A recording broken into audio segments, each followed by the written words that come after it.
যারা ক্যামেরা নিয়ন্ত্রণ করেন, ভদ্র আচরণ যারা করেন তাদের দিকে ক্যামেরাটা রাখবেন। অভদ্র আচরণ যে করেন তাদের দিকে ক্যামেরাটা বেশি রাখবেন না। এক্ষেত্রে নওশাদ সিদ্দিকী একটু বেশি নাম্বার পেয়ে যাচ্ছে। আপনি তো এখন ভাঙড়ে এই সরকার আসার পরে সুস্থভাবে যাতায়াত করছেন, কোথাও কোনো সমস্যা হচ্ছে না। এরা দেশ বিরোধী শক্তি নতুন করে মাথা ছেড়ে দিয়েছে। আর এখানে যারা কমিউনিস্ট আছে, যারা এই দেশটাকে টুকরো করেছিল, যারা ভারতবর্ষকে এক রাখতে চায়নি, 28টা টুকরোতে ভাঙতে চেয়েছিল, তারা আজকে পিছনের দরজা দিয়ে এখানে ঢুকেছে। এদের বোঝা উচিত এই সরকারটা শ্যামাপ্রসাদের সরকার, বাবরের সরকার নয়। আমরা পুলিশকে বলছি আইনের পথে চলবে, কিন্তু ভারত তেরি টুকরে হোঙ্গে আর কাশ্মীর মাঙ্গে আজাদি, এই কথা বলে কেউ শরীরে বাড়ি ফেলা। শুক্রবার দিন বিশেষ দিন, ওই শুক্রবারের লোকেরাই করেছে, চিহ্নিত করেছি। শুক্রবার তো ওরা একটু করবে, তাই আমি আপনাকে বলি সব ছাড়ুন।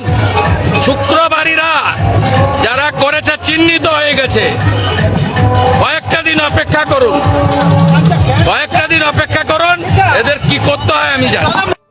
ফরমার চিফ মিনিস্টারও মুসলমানদেরকে দেখে দিয়েছিল, বর্তমান চিফ মিনিস্টারও ফরমার চিফ মিনিস্টারের দেখানো পথে হাঁটছেন, যা অত্যন্ত নিন্দনীয়, দুর্ভাগ্য। শুক্রবার দিন বিশেষ দিন, প্রাক্তন মুখ্যমন্ত্রী বলেন না। কালকে শুভেন্দু অধিকারী ভয় পেয়েছে। শুভেন্দু অধিকারী বলেছে গণতান্ত্রিক পদ্ধতিতে সবাই প্রতিবাদ করতে পারে। তো আমাদের কি সংবিধানের পদ্ধতিতে হয় না, গণতান্ত্রিক পদ্ধতিতে হয় না? শুভেন্দু অধিকারী বলে এক করে এক। এই আন্দোলনকে কেউ যদি ধর্মীয় দাগ লাগিয়ে বানচাল করার চেষ্টা করে, তাহলে এই জনগণ দেখতে পাচ্ছেন, এই জনগণ কিন্তু গোড়ায় ঘন্টায় জবাব। এই শক্তিটা কমপ্লিটলি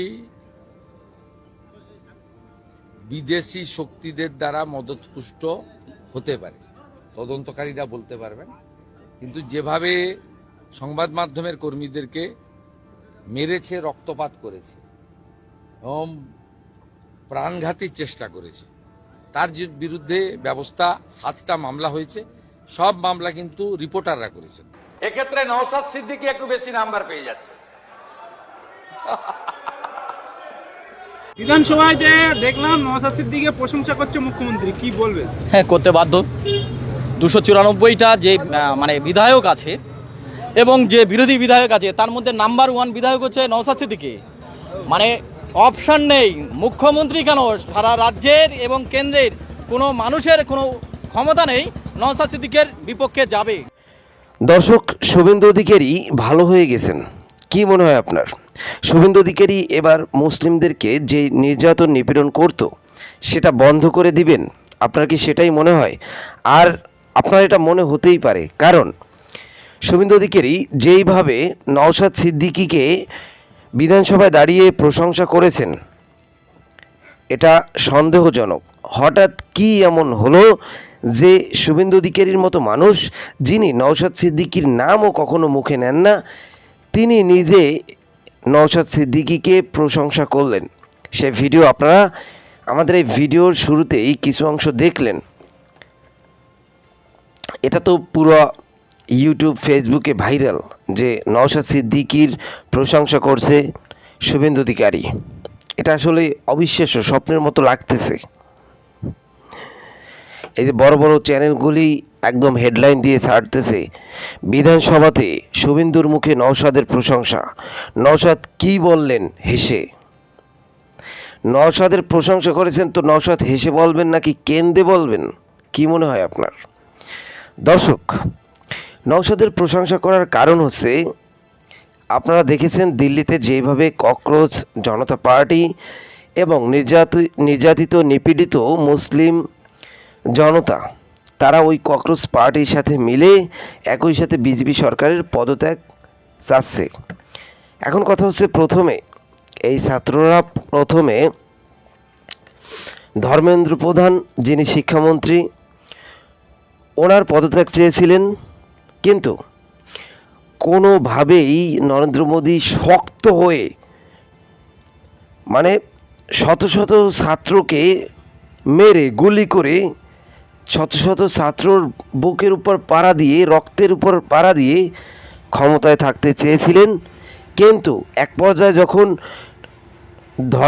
ধর্মেন্দ্র প্রধানকে বাদ দিয়ে যখন নরেন্দ্র মোদীর পদত্যাগ চাওয়া হচ্ছিল, ঠিক তখনই কিন্তু নরেন্দ্র মোদীর কানে পানি ঢুকলো যে এবার আর আমার কোনো মানে বাঁচার রাস্তা নাই। এখন ধর্মেন্দ্র প্রধানকে ওরা ছেড়ে দিয়েছে, ওরা ডিরেক্ট আমাকে ধরেছে, এখন আমার পদত্যাগ চাই। অতএব ধর্মেন্দ্র প্রধান, তুমি তাড়াতাড়ি পদত্যাগ করো, তোমাকে পরে দেখা যাবে কোন পদ দিব না দিব, কিন্তু আমি তো আগে বাঁচি, আমার সরকারটাকে তো আগে টিকেই। দর্শক, কিন্তু এখনও পর্যন্ত কিন্তু মোদী সরকার বাঁচতে পারেননি, কারণ যেই পরিমাণ ছাত্রছাত্রীদেরকে গুলি করে মারছে সেই গুলির এখন বিচার চাই। যেই পরিমাণ ছাত্রছাত্রীদের ক্ষতি হয়েছে সেই ক্ষতির এখন বিচার চাচ্ছে ছাত্ররা।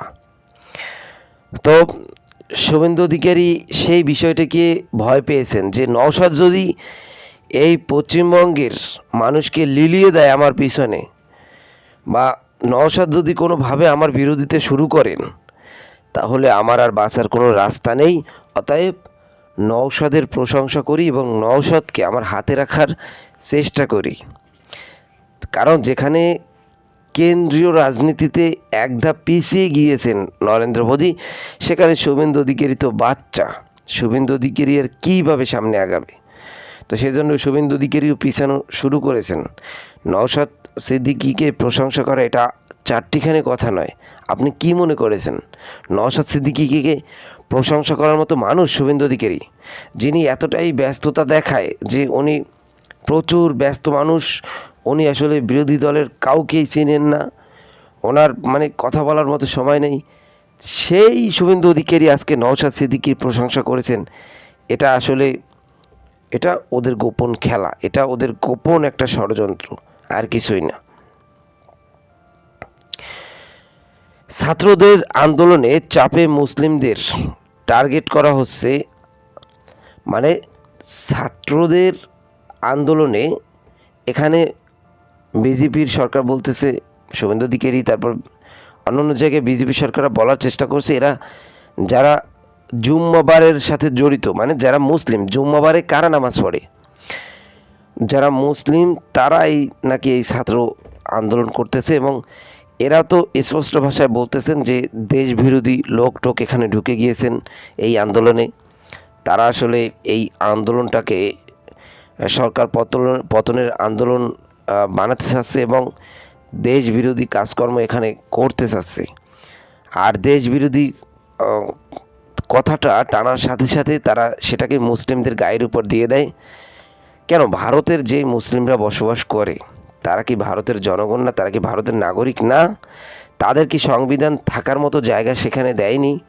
অবশ্যই দিয়েছে। কিন্তু এই হিন্দুরা মনে করেন, এই শুভেন্দু অধিকারীর মতো হিন্দুরা মনে করেন যে ভারত শুধু তাদেরকেই থাকার মানে যোগ্যতা দিয়েছে, তাদেরকে থাকার ন্যায্যতা দিয়েছেন। এই ভারতবর্ষে যে হিন্দু, মুসলিম, খ্রিস্টান যত ধর্মের মানুষ আছে সবাই যে বসবাস করতে পারবে সেটা শুভেন্দু অধিকারী কখনোই বিশ্বাস করে না। শুভেন্দু অধিকারী মনে করে শুধু হিন্দুরা থাকবে এবং হিন্দুরাই নেতৃত্ব দিবেন। শুভেন্দু অধিকারী উনি ওনার মুখে বলতেছেন এরা ভারতবর্ষকে দুর্বল করতে চায়, অশান্ত করতে চায়। তো অশান্ত করবে না। বিজেপি সরকার যেইভাবে মানুষকে নির্যাতন নিপীড়ন শুরু করেছেন পশ্চিমবঙ্গে, আপনারা দেখেছেন গুন্ডা দমন আইন, এই আইন সেই আইন। তো এটা তো পশ্চিমবঙ্গের মানুষ যেহেতু পশ্চিমবঙ্গের খবর দেখে, বাংলা বুঝে, সেই কারণেই এটা দেখতেছে। এই শুভেন্দু অধিকারী ক্ষমতায় 2 মাস হতে পারলো না, তার আগে কত কিছু করে ফেললেন। কয়েকটি ধর্ষণ হয়েছে, তাদেরকে বিচার পর্যন্ত দিলেন না। কই সেই বারুইপুরের যে ঘটনা, নাবালিকার যে ঘটনা ঘটেছিল, সেই নাবালিকার বাবা মাকে কি কোনো টাকা পয়সা দিয়েছেন? অথচ শুভেন্দু অধিকারীর দলের একজন লোক, যিনি চন্দ্রজিৎ, তো সেই লোককে কিন্তু 10 লক্ষ টাকা তার ফ্যামিলিকে দিয়েছেন। তো এটা আসলে মানুষ দেখেছে এবং যে লোকটি এর সাথে এসব কিছু জানতো যে কারা জড়িত ছিল, সেই লোকটিকেও এনকাউন্টার করে মেরে ফেলেছিল, সেটা আমরা দেখেছি। দর্শক, শুক্রবার নিয়ে মুখ্যমন্ত্রী শুভেন্দুর মন্তব্য, মানে মুখ্যমন্ত্রী শুভেন্দু অধিকারী শুক্রবার নিয়ে যে শুক্রবার যেই নামাজ টামাজ যারা আদায় করে তারাই এই ভারতবর্ষের সব থেকে বড় শত্রু, এমন মানে মুখ্যমন্ত্রীর কথাতে এমনটি শোনা গেছে আর এমন কথা তিনি বলেছেন। তো এর তীব্র প্রতিবাদ জানিয়েছেন নওশাদ সিদ্দিকী। আমরা এই ভিডিওর শেষ অংশে সেই ভিডিও দেখার চেষ্টা করব। দর্শক, শুধু সেই ভিডিওই না, আমরা আরও দেখব বিধানসভায় দাঁড়িয়ে তুমুল ঝগড়ায় জড়িয়েছেন দিলীপ ঘোষের সাথে। দিলীপ ঘোষ আপনারা দেখেছেন সবসময় উল্টোপাল্টা বক্তব্য দিয়ে থাকেন এবং এই ছাত্র আন্দোলন নিয়ে অনেক বক্তব্য দিয়েছেন যে ছাত্ররা নেমেছে ও লাঠির বাড়ি টাড়ি খেয়ে উঠে পালাবে, নরেন্দ্র মোদী সরকারকে আসলে ক্ষমতা থেকে সরানো এটা আসলে এতটা সহজ নয়, কেউ পারবে না, কখনোই পারবে না, পুরো ভারতবর্ষ এক হয়ে গেল, নরেন্দ্র মোদীকে ক্ষমতা থেকে নামাতে পারবে না, এমন উদ্ভট বক্তব্য কিন্তু অনেক সময় এই দিলীপ ঘোষ দিয়ে থাকে। তো এই দিলীপ ঘোষ এই পাগলকে নিয়ে আর কি বলবো। দর্শক, যা বলার বলবেন কমেন্ট বক্সে। চলেন আমরা কয়েকটি ভিডিও ফুটেজ দেখি। সে ভিডিওগুলি দেখার আগে আমাদের চ্যানেলটিকে অবশ্যই সাবস্ক্রাইব করে রাখবেন পরবর্তী ভিডিও দেখার জন্য। এক্ষেত্রে নওশাদ সিদ্দিকী একটু বেশি নাম্বার পেয়ে যাচ্ছে। বিধানসভায় যে দেখলাম নওশাদ সিদ্দিকীকে প্রশংসা করছে মুখ্যমন্ত্রী, কি বলবেন? হ্যাঁ, করতে বাধ্য। 294টা যে মানে বিধায়ক আছে এবং যে বিরোধী বিধায়ক আছে তার মধ্যে নাম্বার 1 বিধায়ক হচ্ছে নওশাদ সিদ্দিকী। মানে অপশান নেই, মুখ্যমন্ত্রী কেন সারা রাজ্যের এবং কেন্দ্রের কোনো মানুষের কোনো ক্ষমতা নেই নওশাদ সিদ্দিকীর বিপক্ষে যাবে। মানে না বললে নয়, ওনার যা পরিস্থিতি দেখছেন নিজের, তো মানে দিল্লির যে পরিস্থিতি ওদের হয়েছে, তারপরে যে পরিস্থিতি এখানে গুন্ডা দমন আইন ইত্যাদি ইত্যাদি যা যা করছে, তারপরে দেখছে নওশাদ সিদ্দিকীকে যদি প্রশংসা না করি, নওশাদ সিদ্দিকীর যে দিকটা সে দিকটা যদি না তুলে ধরি, তাহলে নিজেদেরই অসুবিধায় পড়ে যাবে। সেই জন্য নিজের মান বাঁচানোর জন্য মুখ্যমন্ত্রী এটা করতে বাধ্য হয়েছে। আর নওশাদ সিদ্দিকী আমাদের ভাইজান, যে ভাইজানের আইডিওলজি এবং নীতি আদর্শের নিয়ে আমরা রাজনীতি করছি, সেই ভাইজান ছাড়া পশ্চিমবঙ্গে বিকল্প কিন্তু আর কেউ নেই, একমাত্র নওশাদ সিদ্দিকী ছাড়া। বিধানসভায় একের পর এক যে প্রসঙ্গ তুলছে নওশাদ সিদ্দিকী, সব বিধায়করা অবাক হয়ে যাচ্ছে নওশাদ সিদ্দিকী এত কিন্তু প্রসঙ্গ আনছে কেন, কি বলবেন? স্বাধীনতার পরে এই প্রথম লাইভ ভিডিও শুরু করেছে, তাও গত 5 বছরে আমাদের বিধায়কের চাপে এই সরকার করেছে, ধন্যবাদ। কিন্তু এই লাইভ প্রচারে সাধারণ মানুষ থেকে সমস্ত মানুষ সমস্ত জায়গায় দেখছে, প্রত্যেক দিন প্রতিনিয়ত আমাদের ভাইজান, আমাদের বিধায়ক, আমাদের মানে নয়নের মণি, তার যা বক্তব্য মানুষের জন্য, সাধারণ মানুষের জন্য, খেটে খাওয়া গরিব, অসহায়, পিছিয়ে পড়া, দলিত, আদিবাসী, মুসলিম, তাদের কথা বলছে, সেই জন্য এটা হতে বাধ্য হয়েছে। 5 বছরের পারফরমেন্স হিসাব করে 5 বছর পরে 2026-এ ভোট হয়েছে, তারপরে 31-এ হবে 1 নম্বর বিধায়ককে পুরস্কৃত করা হবে। আপনি কি আশা করেন নওশাদ সিদ্দিকী? 100 ভাগ 2026-এ বিগত 5 বছরে বিভিন্ন মিডিয়া, প্রিন্ট মিডিয়া থেকে শুরু করে বিভিন্ন পত্রিকা সব জায়গায় স্বীকার করতে বাধ্য হয়েছে, ভাঙড়ের বিধায়ক 1 নম্বর বিধায়ক। আগামী 5 বছরে আমরা আশা করছি এবং 100 ভাগ সত্য, এই আমাদের ভাইজান 1 নম্বর বিধায়ক হবে হবে হবে। আমরা দেখতে পাচ্ছি নওশাদ সিদ্দিকী যখন থেকে জিতেছে, তারপরে যে নওশাদ সিদ্দিকীর একটু মিটিং কমে যাচ্ছে, কি এই কারণটা কি বলতে পারবেন? 294টা বিধানসভায় নির্বাচন পরবর্তীতে যে সমস্ত হিংসা, মারামারি থেকে শুরু করে সব কিছু শুরু হয়েছে, ওখানে যেহেতু ভাইজান আছে, কেন মিটিং মিছিলের প্রয়োজন নেই। মানুষ মানুষের কাজ করবে, সকাল হবে মাঠে কাজ করবে, কলকারখানায় কাজ করবে, সেটা তো ভাঙড় দেখিয়ে দিচ্ছে। ভাঙড় হচ্ছে মডেল, ভাঙড়কে দেখে মানুষ শিখবে। 294-এর মধ্যে 293টা দেখছে ভাঙড়ে বিরোধীরা জেতার পরেও কোনো গন্ডগোল হয় না, সেটা তো প্রমাণ। ক্যানিং পূর্বের বিধায়ক বাহারুল ইসলাম জিতেছে, এখানেও দেখা যাচ্ছে না, বিধানসভায় দেখা যাচ্ছে না, কি বলবেন বাহারুল? আপনারা বলেছেন বলে নামটা আমার মনে আসছে, আমিও মনে রাখতে পারি না কে বাহারুল, কে কি বিধায়ক। শুধুমাত্র ভোটে জেতা মানে একটা সার্টিফিকেট পেয়েছে, বিধায়ক উনি নাই, বিধায়ক হতে পারে না। বিধায়ক হতে গেলে মানুষের কাছে আসতে হয়, জনগণের পরিচয়। 4 তারিখের পর থেকে তাকে মুখ দেখা গেছে কি, সে তো নির্বাচনে জিতেছে বলে আমার মনে হয় না। সেই জন্য যদি নির্বাচনে জিততো, জনসমর্থন থাকতো, জনগণের নিয়ে তিনি বিধানসভায় আসতে পারতেন, তিনি আসতে পারছেন না। তার মানে এর থেকে প্রমাণ হচ্ছে তিনি জনগণের ভোটে কিন্তু নির্বাচিত হয়নি, শুধুমাত্র একটা সার্টিফিকেট পেয়েছে। বিজেপির বিধায়করা বারবার বলেছিল পশ্চিমবঙ্গে কংগ্রেস জনতা পার্টি নিয়ে, আর কংগ্রেস থাকলে আমরা স্প্রে করে দেবো, কিন্তু সেদিনে এত কংগ্রেসের ভিড় হওয়াতে বিধানসভা বলতে বাধ্য হলো শুভেন্দু অধিকারী, যে কি বলবেন? এটা বাধ্য, মানুষের স্বতঃস্ফূর্ত জমায়েত, ছাত্র যুবদের যে জমায়েত, কংগ্রেস পার্টি মানে ছাত্র যুবদের যে মুখ হয়ে তারা উঠে এসছে, এটা বলতে বাধ্য, তাদের কিছু করার নেই। চারিদিকে দেখাচ্ছে তারা যে প্রিন্ট মিডিয়া, তাদের গদি মিডিয়া ঠিক করে রেখেছিল যাতে এই সমস্ত কথাবার্তা করবে না, কিন্তু আপনাদের মতো মিডিয়া, যারা ছোট ছোট মিডিয়া মানুষের কাছে এই বার্তাগুলো তুলে দিচ্ছে, তখন তাদের বলতে বাধ্য হচ্ছে। কিছুদিন আগে একটা মিডিয়াকে ধরে জেলে পুরে দিল শুভেন্দু অধিকারী, কিন্তু সিন্ধে মিছিলে মিডিয়াদের উপর আক্রমণ হয়েছে বলে 70 জনকে এফআইআর করেছে এবং 70 জনকে জেলে ভরে বলছে। কি বলবো? এটা পরিকল্পিত, কারণ ওই যে মিছিল হয়েছে, মুখ্যমন্ত্রী নিজে কিন্তু স্বীকারও করেছে যে ছাত্র এবং জনতার যে মিছিল হয়েছে তারা কিন্তু করেনি, এটা বাইরে থেকে এই মুখ্যমন্ত্রী বিজেপির লোক তাদের ঢুকিয়ে দিয়ে এই গন্ডগোলটা তৈরি করা হয়েছে। আর তৈরি করে একটা প্রমাণ দিতে পারবে না, একটা ফুটেজে প্রমাণ দিতে পারবে যে ছাত্ররা এই মিটিংটা ডেকেছিল, মিছিলটা ডেকেছিল, তাদের পক্ষ থেকে কিছু হয়েছে, এটা কিন্তু দেখাতে পারবে না। ওই মিছিলে সব ধর্মের মানুষ ছিল, কিন্তু বলছে শুক্রবারের মানুষ বেশি ছিল, একটা ধর্মকে পেশাগতভাবে বিধানসভার ভেতরে আক্রমণ করছে মুখ্যমন্ত্রী। কি বলবে? এই জন্য আমি আমার বিধানসভা, ক্যানিং পূর্ব বিধানসভা, যেখানে 70 থেকে 75% মুসলিম, মাইনরিটি মুসলিম আমরা বসবাস করি, এই মুসলিমরা আজকের 4 তারিখের পর থেকে কিছু কিছু লোক বলছে বাঁচার জন্য বিজেপিতে যাচ্ছি। এই মিটিংটা কল করলো কারা? এসএফআই ছাত্র, বামেদের ছাত্র সংগঠন ককরোচ, তারা অ্যারেস্ট করলো। আর আমাদের মুখ্যমন্ত্রী কিন্তু এখন সব জায়গায় উনি ঘুমাচ্ছেন, দেখছেন, বসছেন, সব জায়গায় কিন্তু ওই একটা সম্প্রদায়কে দেখে ভয় পাচ্ছে। ওই সেই জন্য ওনার মনে হয়েছে শুক্রবার বিগত মুখ্যমন্ত্রী যেভাবে করেছিল বর্তমান মুখ্যমন্ত্রী সেইভাবেই করছে, মানে এই টাকার এপিট আর ওপিট।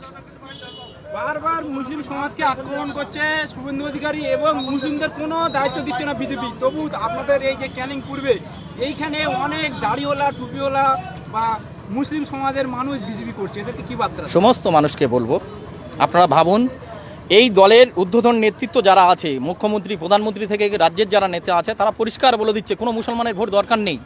294টা বিধানসভায় ভোট হয়েছে, একটা মুসলিম কোনো জায়গায় ক্যান্ডিডেট করেনি।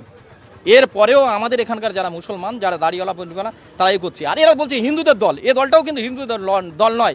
যদি শুক্রবার দিন বিশেষ দিন, ওই শুক্রবারের লোকেরাই করেছে, চিহ্নিত করেছি।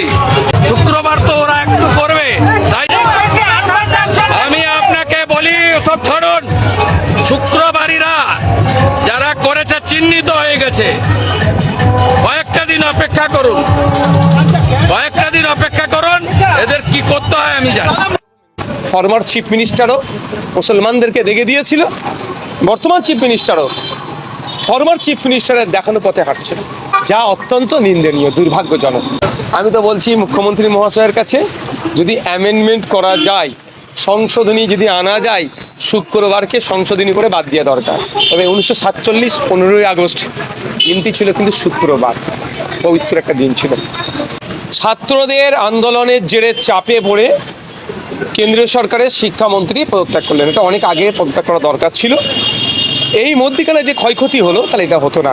আরও বেশ কয়েকটি দাবি আছে, সেই দাবিগুলোকে মেনে নিতে হবে, এটা আমি ভারত সরকারের কাছে আবেদন করব।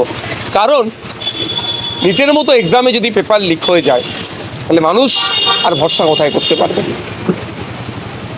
দাদা, আমরা দেখছি যে কালকে যে প্রোটেস্ট ছিল কলকাতায়, সেখানে সাংবাদিকদের ওপর একটা হামলা হয়েছে, মহিলা সাংবাদিকদের থেকে শুরু করে ক্যামেরা ভেঙে দেওয়া এবং সব রকম ভাবে বর্বরতা করা হয়েছে, কি বলবেন? মেইনস্ট্রিম মিডিয়া, গদি মিডিয়া, ডিজিটাল মিডিয়া কেউ এই আক্রমণের হাত থেকে বাঁচেননি।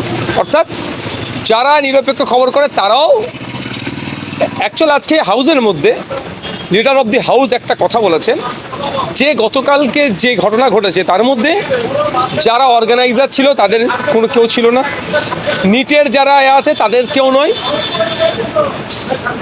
সিজেপি যে তথা মানে সিজেপির যারা সদস্য নয়, তিনি একটা কিন্তু ক্লিন চিট দিয়েছেন যারা আন্দোলনকারী ছিল গতকালকে তারা হিংসার সাথে কেউ জড়িত নয়। আর আমিও বলছি আন্দোলনকারী এই হিংসার সাথে কেউ যুক্ত ছিল না। এই আন্দোলনের মধ্যে ঢুকে হিংসা করে এই আন্দোলনের অভিমুখকে অন্যদিকে ঘোরাতে চেয়েছিল। তা আমিও আবেদন করব রাজ্যের মুখ্যমন্ত্রীর কাছে, যারা হিংসা ছড়িয়েছে খুঁজে বার করে তাদের বিরুদ্ধে ব্যবস্থা গ্রহণ করা হোক। তিনি বলেছেন অলরেডি নাকি 70 জনকে আইডেন্টিফাই করেছে। এখানে আমি একটা সংযোজন করব যে অনেক সময় দেখা যায় যারা আটকায় তারাও ফেঁসে যায়, এর ক্ষেত্রে না হয়। আমরা দেখছিলাম ভিডিও, অনেক মহিলাদেরকেও ছাড়েনি, পুরুষ সাংবাদিক, মহিলা সাংবাদিক আক্রান্ত হয়েছে। আমি ধিক্কার নিন্দা জানাচ্ছি। যারা আক্রমণ করেছে একটা ওনার ছাড় পায়, কিন্তু যারা বাঁচাতে গিয়েছিল ভিডিওতে তাদের ছবি এসে যায়, যদি তাদেরকে না আবার আইডেন্টিফাই করে এরা মারছিল বলে আটকে দেওয়া হয়, এটাও যেন দেখা হয়। কারণ গণতন্ত্রে তথাকথিতভাবে আমরা বলি চতুর্থ স্তম্ভ মিডিয়া, এমনি মিডিয়ার স্বাধীনতাতে আমাদের দেশ 157 আউট অফ 180। তাহলে আমরা এত বৃহৎ গণতন্ত্রের দেশে বসবাস করছি, পৃথিবীর সব থেকে বড় লিখিত সংবিধান আমাদের কাছে আছে, আর আমাদের দেশের সাংবাদিকেরা আক্রান্ত হবে, এটা মোটেও কাঙ্ক্ষিত নয়, কাম্য নয়, এটা বন্ধ হওয়া দরকার। আর সাথে সাথে এটাও বলবো, দেখছিলাম গতকালকে ঘটনার পর থেকে বেশ কিছু লোক লেখালেখি করছেন সাংবাদিক বন্ধুরা, যে আমরা পলিসি তৈরি করিনি, তৈরি করে হাউস, তার ইম্প্যাক্ট কেন আমাদের হবে। এটা আমি স্বীকার করে নিচ্ছি, কিন্তু আমি এটাও বলবো আপনাদেরকে, আপনারা যে হাউসের আন্ডারে আছেন তাদেরকেও বলুন সংযত হয়ে পলিসি তৈরি করা। একটা সময় দিল্লিতে যে ছাত্র আন্দোলন হচ্ছে সেটাকে বিদেশি ফান্ডিং বলে চালানো হয়েছে বিভিন্ন মিডিয়ার মাধ্যমে, কেউ চীন যোগ, কেউ পাকিস্তানি যোগ, কেউ বাংলাদেশি যোগ বলে যা ইচ্ছা তাই করানো হয়েছে। এটা বন্ধ করা উচিত। আজ গতকাল কি আমরা সম্ভবত না আজকে দেখলাম, আমি আজকে ভিডিওটা দেখেছি, মিনিস্ট্রি অফ এক্সটার্নাল অ্যাফেয়ার্স সেই দপ্তরের যিনি মুখপাত্র, তিনি একটা প্রেস করে বললেন যে এই আন্দোলনের সাথে কোনো বিদেশি সম্পর্ক নাই। কিন্তু সারা এই বেশ কয়েকটা দিন বেশ কিছু সাংবাদিক যেভাবে এইটাকে তুললো, তারা তো এসি রুমে বসে তোলে, আর ড্রাইভার নিতে হয় যারা রোদ বৃষ্টি উপেক্ষা করে ফিল্ডে যারা কাজ করে, যারা হাউসে বসে গল্প বানায়, তারা যে অন্যায়গুলো করে তার ইফেক্ট পড়ে সাধারণ যারা ফিল্ডে কাজ করে। আমি অনুরোধ করবো সাধারণ মানুষকে, যেরাও রুজি রুটির জন্য এই পেশাতে এসেছে, কেউ শখে আসেনি, যে যাই বলো সবাই সংসার, কারো বাড়িতে মা বাবা ছেলে মা সন্তান স্বামী স্ত্রী আছে, তাদের মুখে অন্ন তুলে দেওয়ার জন্য। সুতরাং এরাও আমাদের প্রতিবেশী, এরাও আমাদের পরিবারের একটা গুরুত্বপূর্ণ সদস্য। রাগ ক্ষোভ থাকতেই পারে, তার জন্য এদেরকে শারীরিকভাবে হেনস্থা করা মোটেও কাম্য নয়। অনুরোধ করবো এটা থেকে আমরা বিরত থাকবো। দাদা, এই ছাত্র আন্দোলনকে কোনোভাবে রাজনীতিকরণ করার পদ্ধতি অবলম্বন করা হবে? দেখুন, সবাই তো রাজনৈতিক দলের নেতারা চাইবে রুটি শেখার, এটা অস্বীকার করার কোনো জায়গা নেই। আর আমি এগুলো বলে ফেলি বলে আমার উপর সবার রাগ। সবাই রাজনীতির রুটি শেখার জন্য চেষ্টা করবে, আর প্রত্যেকটা আন্দোলনের পিছনে রাজনীতি আছে। আপনি যদি বলেন রাজনীতিবিহীন কোনো কিছু জিনিস নাই, এবার এটাকে আপনি যেমন ভাবে নেবেন। 5 জনকে নয় 70 জনকে আইডেন্টিফাইয়ের কথা বলেছে। দেখুন, আমি এই বিষয়টা নিয়ে একটা কথা বলবো। অলরেডি কলকাতা হাইকোর্টে গুন্ডা দমন আইনকে চ্যালেঞ্জ করে মামলা হয়ে গিয়েছে, সাব জুডিস ম্যাটার। এটা কতটা কার্যকারী হবে এখন যদি হয়, সেটা আইনের বিশেষজ্ঞ যারা আছে তাদেরকে জানতে হবে। তবে একটা কথা বলবো, আমি হাউসের মধ্যে বলেছিলাম যে গুন্ডা দমন আইন মিস ইউজ না হয়, টাডা পোডা মিশার মতো মিস ইউজ না হয়। আমি আজকেও বলবো মিস ইউজ না হয়, তবে এই আইনের আমি চরম বিরোধী।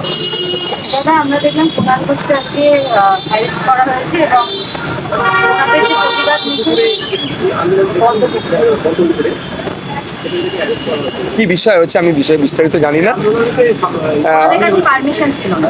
দেখুন, ব্যাপারটা হচ্ছে, আমি আবারও বলি, পারমিশন ছিল না এই কথাটা আমার মনে হয় না বলা উচিত।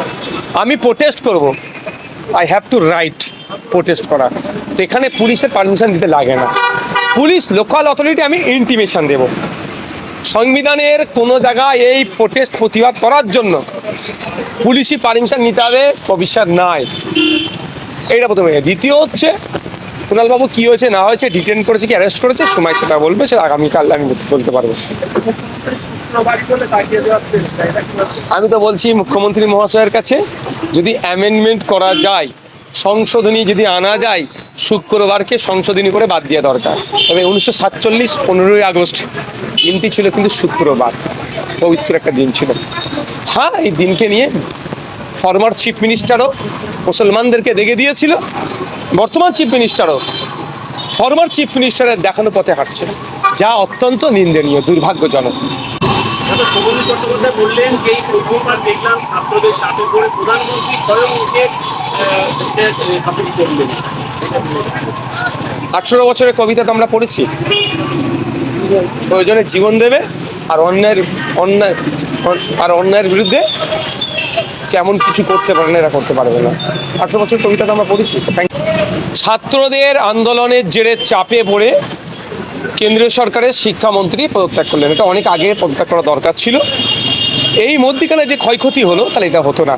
আরও বেশ কয়েকটি দাবি আছে, সেই দাবিগুলোকে মেনে নিতে হবে। এটা আমি ভারত সরকারের কাছে আবেদন করব। কারণ নিটের মতো এক্সামে যদি পেপার লিক হয়ে যায় তাহলে মানুষ আর ভরসা কোথায় করতে পারবে? দাদা আমরা দেখছি যে কালকে যে প্রোটেস্ট ছিল কলকাতায়, সেখানে সাংবাদিকদের ওপর একটা হামলা হয়েছে, মহিলা সাংবাদিকদের থেকে শুরু করে ক্যামেরা ভেঙে দেওয়া এবং সব রকম ভাবে বর্বরতা করা হয়েছে, কি বলবেন? মেন স্ট্রিম মিডিয়া, গদি মিডিয়া, ডিজিটাল মিডিয়া কেউ এই আক্রমণের হাত থেকে বাঁচেননি। অর্থাৎ যারা নিরপেক্ষ খবর করে তারাও অ্যাকচুয়াল আজকে হাউসের মধ্যে লিডার অফ দি হাউস একটা কথা বলেছেন যে গতকালকে যে ঘটনা ঘটেছে তার মধ্যে যারা অর্গানাইজার ছিল তাদের কোনো কেউ ছিল না, নিটের যারা আছে তাদের কেউ নয়, সিজেপি যে তথা সিজেপির যারা সদস্য নয় তিনি একটা কিন্তু ক্লিন চিট দিয়েছেন, যারা আন্দোলনকারী ছিল গতকালকে তারা হিংসার সাথে কেউ জড়িত নয়। আর আমিও বলছি আন্দোলনকারী এই হিংসার সাথে কেউ যুক্ত ছিল না। এই আন্দোলনের মধ্যে ঢুকে হিংসা করে এই আন্দোলনের অভিমুখকে অন্যদিকে ঘোরাতে চেয়েছিল। তা আমিও আবেদন করব রাজ্যের মুখ্যমন্ত্রীর কাছে, যারা হিংসা ছড়িয়েছে খুঁজে বার করে তাদের বিরুদ্ধে ব্যবস্থা গ্রহণ করা হোক। তিনি বলেছেন অলরেডি নাকি 70 জনকে আইডেন্টিফাই করেছে। এখানে আমি একটা সংযোজন করব যে অনেক সময় দেখা যায় যারা আটকায় তারাও ফেঁসে যায়, এর ক্ষেত্রে না হয়। আমরা দেখছিলাম ভিডিও, অনেক মহিলাদেরকেও ছাড়েনি, পুরুষ সাংবাদিক মহিলা সাংবাদিক আক্রান্ত হয়েছে। আমি ধিক্কার নিন্দা জানাচ্ছি, যারা আক্রমণ করেছে একটা ওনা ছাড় পায়, কিন্তু যারা বাঁচাতে গিয়েছিল ভিডিওতে তাদের ছবি এসে যায় যদি, তাদেরকে না আবার আইডেন্টিফাই করে এরা মারছিল বলে আটকে দেওয়া হয়, এটাও যেন দেখা হয়। কারণ গণতন্ত্রে তথাকথিতভাবে আমরা বলি চতুর্থ স্তম্ভ মিডিয়া, এমনি মিডিয়ার স্বাধীনতাতে আমাদের দেশ 157 আউট অফ 180।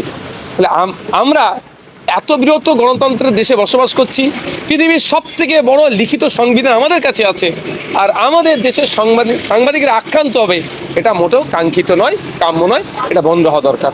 আর সাথে সাথে এটাও বলবো, দেখছিলাম গতকালকে ঘটনার পর থেকে বেশ কিছু লোক লেখালেখি করছেন সাংবাদিক বন্ধুরা যে আমরা পলিসি তৈরি করিনি, তৈরি করে হাউস তার ইম্প্যাক্ট কেন আমাদের হবে, এটা আমি স্বীকার করে নিচ্ছি। কিন্তু আমি এটাও বলবো আপনাদেরকে, আপনারা যে হাউসের আন্ডারে আছেন তাদেরকেও বলুন সংযত হয়ে পলিসি তৈরি করা। একটা সময় দিল্লিতে যে ছাত্র আন্দোলন হচ্ছে সেটাকে বিদেশি ফান্ডিং বলে চালানো হয়েছে বিভিন্ন মিডিয়ার মাধ্যমে, কেউ চীন যোগ, কেউ পাকিস্তানি যোগ, কেউ বাংলাদেশি যোগ বলে যা ইচ্ছা তাই করানো হয়েছে, এটা বন্ধ করা উচিত। আজ গতকাল কি আমরা সম্ভবত না আজকে দেখলাম, আমি আজকে ভিডিওটা দেখেছি, মিনিস্ট্রি অফ এক্সটার্নাল অ্যাফেয়ার্স সেই দপ্তরের যিনি মুখপাত্র তিনি একটা প্রেস করে বললেন যে এই আন্দোলনের সাথে কোনো বিদেশি সম্পর্ক নাই। কিন্তু সারা এই বেশ কয়েকটা দিন বেশ কিছু সাংবাদিক যেভাবে এইটাকে তুললো, তারা তো এসি রুমে বসে তোলে, আর ড্রাইভার নিতে হয় যারা রোদ বৃষ্টি উপেক্ষা করে ফিল্ডে যারা কাজ করে, যারা হাউসে বসে গল্প বানায়, তারা যে অন্যায়গুলো করে তার ইফেক্ট পড়ে সাধারণ যারা ফিল্ডে কাজ করে। আমি অনুরোধ করবো সাধারণ মানুষকে, যেরাও রুজি রুটির জন্য এই পেশাতে এসেছে, কেউ শখে আসেনি, যে যাই বলুক সবাই সংসার, কারো বাড়িতে মা বাবা ছেলে মা সন্তান স্বামী স্ত্রী আছে, তাদের মুখে অন্ন তুলে দেওয়ার জন্য। সুতরাং এরাও আমাদের প্রতিবেশী, এরাও আমাদের পরিবারের একটা গুরুত্বপূর্ণ সদস্য, রাগ ক্ষোভ থাকতেই পারে, তার জন্য এদেরকে শারীরিকভাবে হেনস্থা করা মোটেও কাম্য নয়।